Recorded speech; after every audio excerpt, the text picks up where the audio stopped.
سلام دوستای عزیز، سارا هستم. شما را بسیار خوش آمدید میگم به این ویدیو. امیدوارم از مرجع هستین، جور صحت سلامت باشین و از شما تشکری میکنم از اینکه ویدیو رو بر دیدن انتخاب کردین. موضوع ویدیو امروز ما در مورد آموزش یک آهنگ بسیار زیبا است که به انتخاب چندین دوست ما این ویدیو آماده میشه. آهنگ بسیار قدیمی است.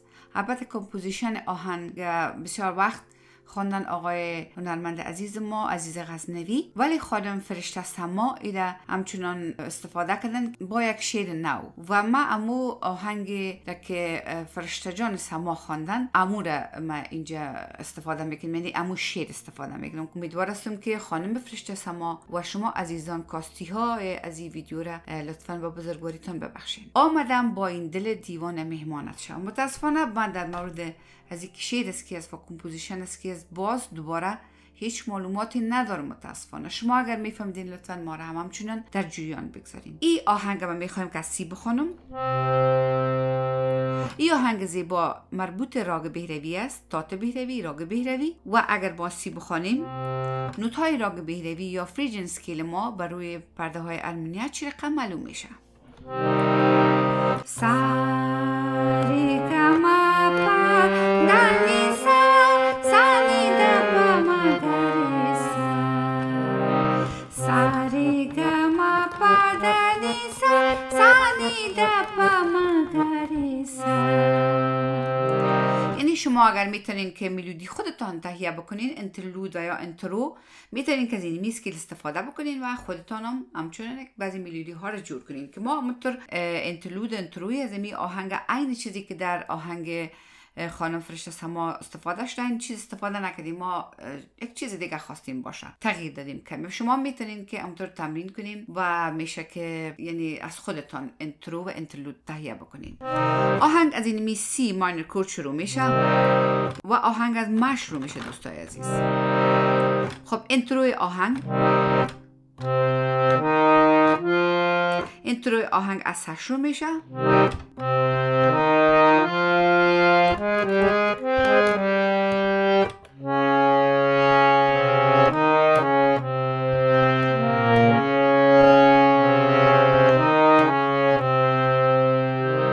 این میتونیم که هم در انترویش استفاده بکنیم و همچنان در انترلود آهنگ استفاده بکنیم.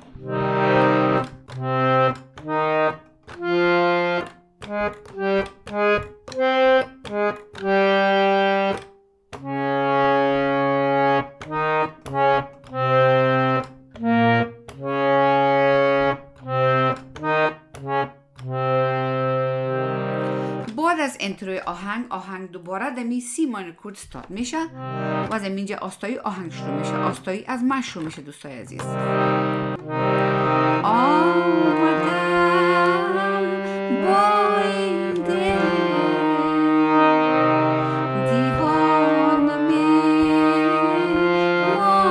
شوم، دیوانه میماند شوم. شما دیدین دوستای عزیز که دیگه همچنان ری شد استفاده شد. این عالم را یک انگشت کار میکنیم. شما بسیار دقت کنین دوستای عزیز.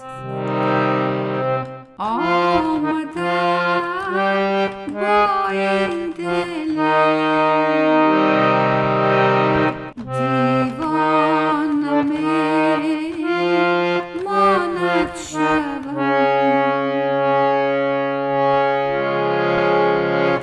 دیوانه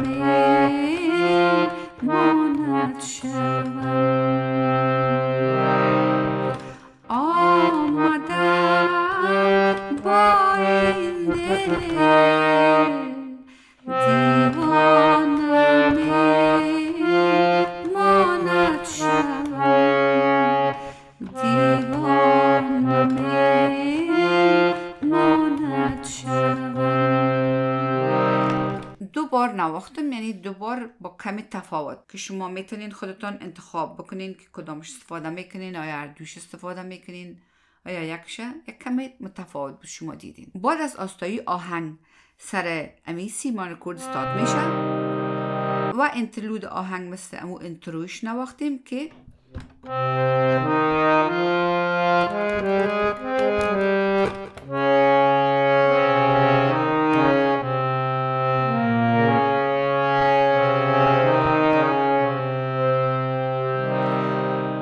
انترلود آهنگ دوباره سرزمین سی ماینور کورد استارت میشه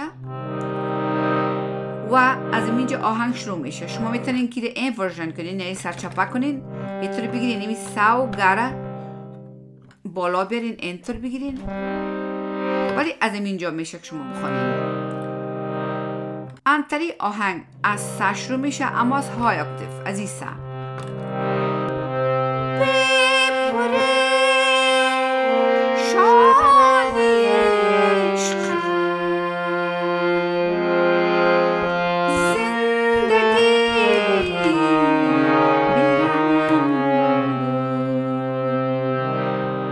شما دیدین که اینجا همچنان شد در استفاده شد. شما یک بار دقت کنین دوستای عزیز. بپره شانی عشقم. اینجا هم یک کاتکا هست که شما 4-5 نوتا تیز میخوانین، یعنی چه قسم؟ شانی عشقم. یعنی خودش یک کاتکا هست دوستای عزیز، یعنی چندین تا نوتا اضافه تر از 3 تا نوتا ما بسیار به سرعت میخوانیم. زندگی این اینجا شد دم چنان استفاده شد که بیرون از راگ بیروی است، یعنی در راگ بیروی میتونی که تمام نوت‌های استفاده بکنی، ولی به شرط از که احساس راگ بیروی ما تغییر ندیم. بپره شانی عشق زندگی. اینه میام خودش یک کاتکاست. برم بپره شانی عشقم زندگی برم. باز دیگهش باز امو قسمت آستایش است که تکرار شده. آمدم تا بینم بازم پریشانت شدم، بازم پریشانت شدم.